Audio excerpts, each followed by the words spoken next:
오늘은 요한복음 12장 12절에서 19절까지의 말씀입니다. 오늘은 예수님께서 예루살렘을 들어가는 장면이 기록되어져 있습니다. 종려나무를 가지고 맞으러 나가 외치되 호산나 찬송하리로다 주의 이름으로 오시는 이 곧 이스라엘의 왕이시여 하고 큰 무리가 예수님을 향하여서 흔들었습니다. 그러자 예수님은 한 어린 나귀를 타시고 들어가십니다. 그리고 그 가운데에서 거기 모인 사람들이 나사로를 무덤에서 불러내어 죽은 자 가운데 살리실 때에 함께 있던 무리가 그들에게 증언을 하게 됩니다. 이에 바리새인들이 그 모습을 보고 하는 일이 쓸데없다. 온 세상이 그를 따르는도다. 라고 그 상황이 딱 적혀져 있는 것입니다. 오늘 말씀을 보며 우리가 생각을 할 것은 이렇습니다. 예수님이 예루살렘을 입성하는 가운데에 사람들이 흔드는 그 종려나무 가지, 또 호산나 찬송하리로다 주의 이름으로 오시느니 이스라엘의 왕이시여 하는 그 선포는, 무리들이 하는 그것은 예수님을 향하여서 로마의 압제에서 구원해낼 이스라엘의 그리스도, 정말 로마의 압제에서 정치적으로 이제 우리를 건져주실 그 왕으로서의 예수님을 향하여서 호산나 외친 것입니다. 호산나라는 뜻은 구원하다, 구원하소서, 원하오니 구원하소서, 이제 구원하소서라는 의미를 담고 있는 것이지요. 호산나, 우리를 구원해 주옵소서. 무엇에서요? 죄악에서의 구원이 아니라 로마의 압제에서의 구원을 말하는 것입니다. 진정한 이스라엘의 왕으로, 구원자로서 지금 외치는 것이 아니라 정치적인 메시아로서 그들이 지금 이스라엘 백성들이 기다려왔던 그 정치적인 왕을 향하여서 외치고 있는 것입니다.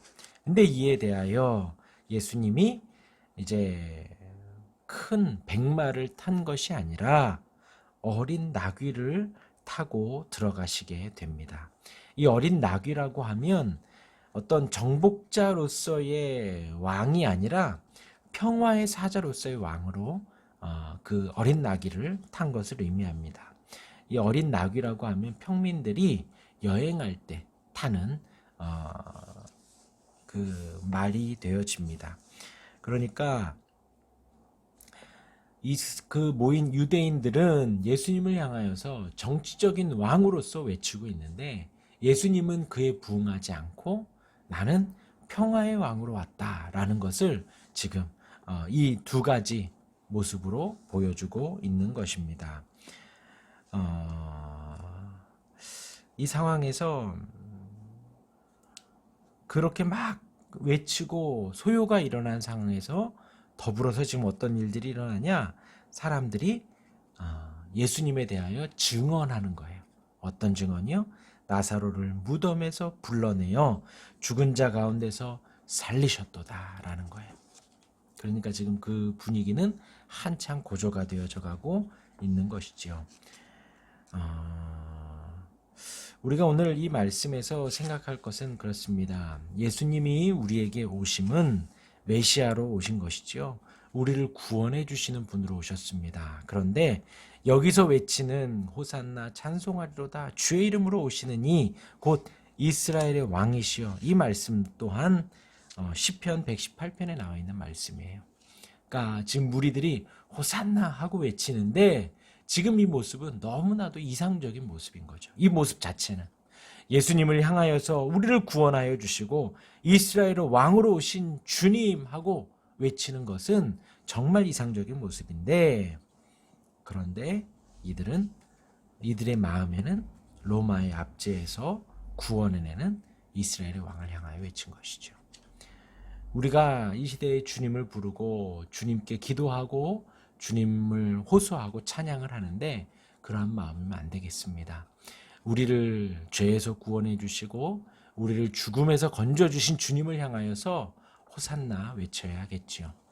지금 이들과 같이 로마의 압제에서 혹은 이 세상의 가난에서, 이 세상에 우리의 부족함이 채워지는 어떤 이 세상의 것들을 향하여서 외치는 것이 아니라 진정 우리의 이스라엘의 왕으로 오신 우리의 죄에서 구원해 주시는 그 주님을 향하여서 호산나 외칠 수 있어야겠습니다.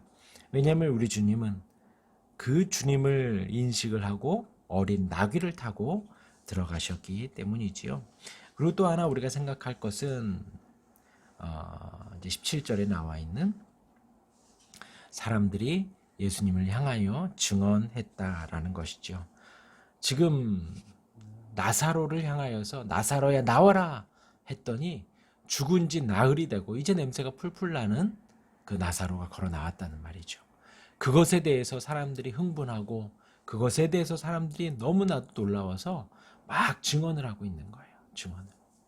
그런데 중요한 것은 이제 조금 있다가 며칠 지나지 않아 예수님이 잡혔을 때에 예수님을 향하여서 그러한 증언을 하는 사람은 아무도 없었다는 것입니다.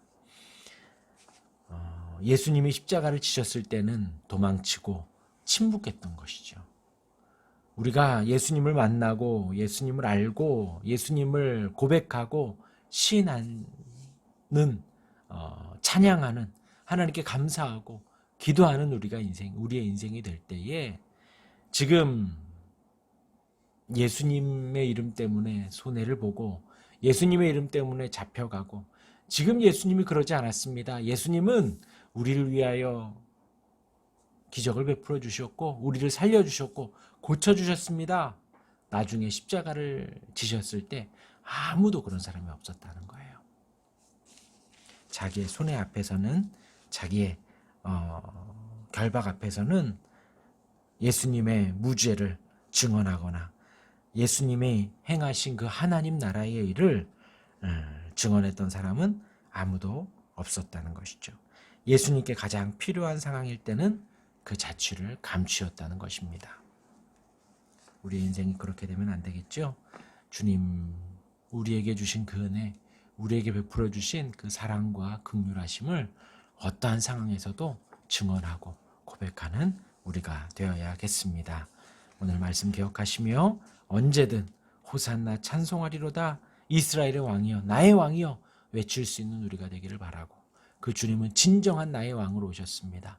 우리의 구원자로 오셨습니다. 그 주님을 향하여 찬양하는 우리가 되길 바라고 어떠한 상황에서든 그것이 좋은 상황이든 나쁜 상황이든 하나님의 나라가 요구하는 어떠한 상황에서든 우리가 주님을 증언하고 고백할 수 있는 우리의 인생이 되기를 그렇게 될 수 있기를 간절히 주님의 이름으로 축원합니다.